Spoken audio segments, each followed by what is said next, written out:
biblical message. The title of the message is this: The Garment of the Lord. And I'm going to walk you very carefully into the message of the garment of the Lord. I want first to share the three visions. But what did I see? In that vision, I found myself standing right before the throne of God, and the glory of the Lord covered the entire throne. And as I stood before the throne of Jehovah, listen very carefully, he made me know that he that sits on the throne was seated on the throne. After that, in a short moment, he presented John the Baptist on my right hand side. And when he appeared here, began to speak with me about the Lamb of God who died for the sins of man. And he said that he died and he was slain for the sins of man. I don't know why I did not understand that conversation in that vision. I did not, so I began to argue with him. I asked him, why did he have to die? Why did he have to be slain inside the vision, facing the throne of God? And then he said, never mind, it was the will of the Father that he be slain. And then at that time, standing here, I saw a vision inside the vision. What did I see in that vision inside the vision? The Lord made me see the day Jesus was slain.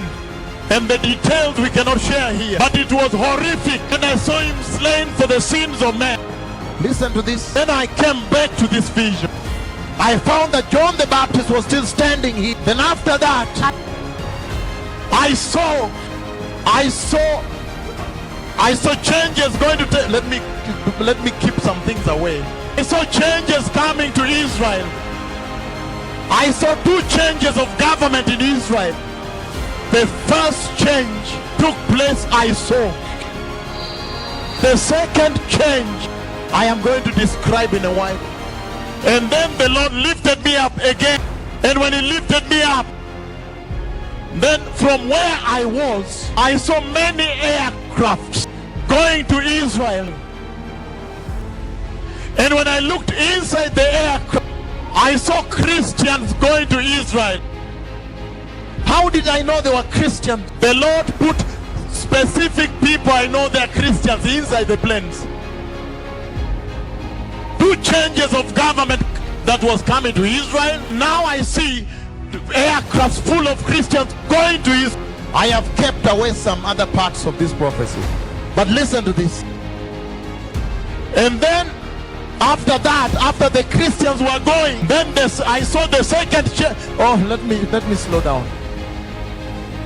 When the Christians were going, and I came back here before the throne, and I saw that John the Baptist was still here, but his raiment changed, became glorious. He was totally transfigured. His raiment was so glorious, even if you touched with a pen, you would see the dot. And when his raiment changed, then I looked at myself. I found out that even me had been transfigured. My raiment had become glorious.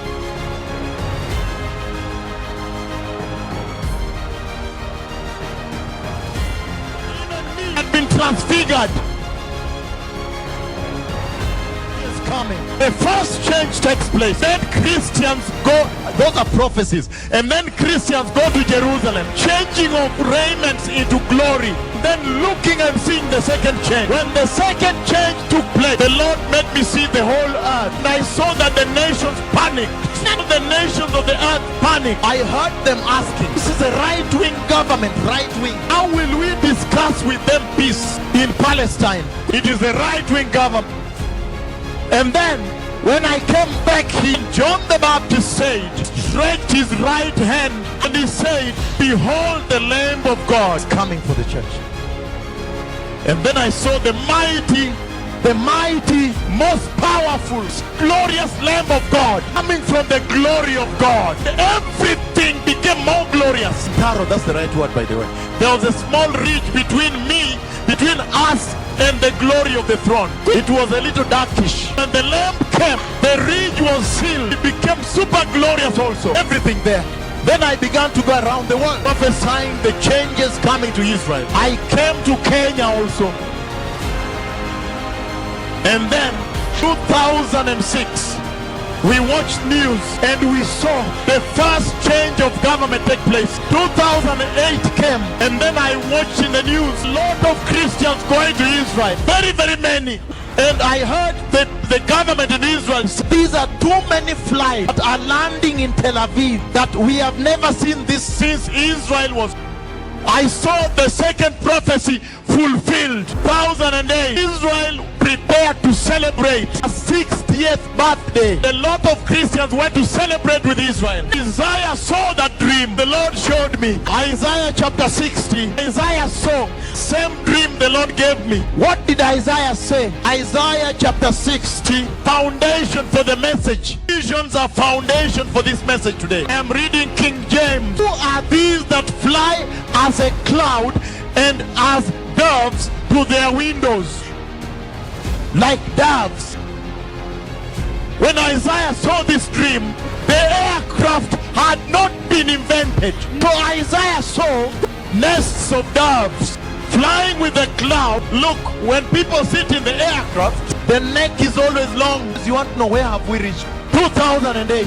A lot of Christians going to celebrate with Israel. The second prophecy here fulfilled. 2009. Ehud Olmert replaced by Benjamin Netanyahu. Second change of government in Israel. And the whole world was shocked because Avigdor Lieberman became the minister of foreign affairs. He came from a right-wing party of the Russian diaspora. They used to say, if we come to power, we would clean out all the Palestinians from this place and just send them to other countries. So the whole world was shocked when Benjamin Netanyahu made a coalition with that party, raised Avigdor Lieberman as minister of foreign. You remember one thing, the glorious garment for the second change. That is the message here. The glorious garment, radiant, and then going to see the second change. Second vision. July 29, 2009. I am going to Venezuela. I sleep on the floor in Johannesburg, South Africa. On the floor. Saw the visions of the Lord. Did I see in that vision? Voice says, look and see who is coming. And I remember in the vision when I looked on my left hand side, I saw a very powerful pale horse, very mighty and big also, with his rider coming with power. And behind him was a heavy cloud of darkness. Behind that horseman, it was as if it is coming to storm, to rain, dark green. Listen now. Then I saw the second part of that vision. After seeing the pale horseman running around, the Lord has shown me how he's going to take the church.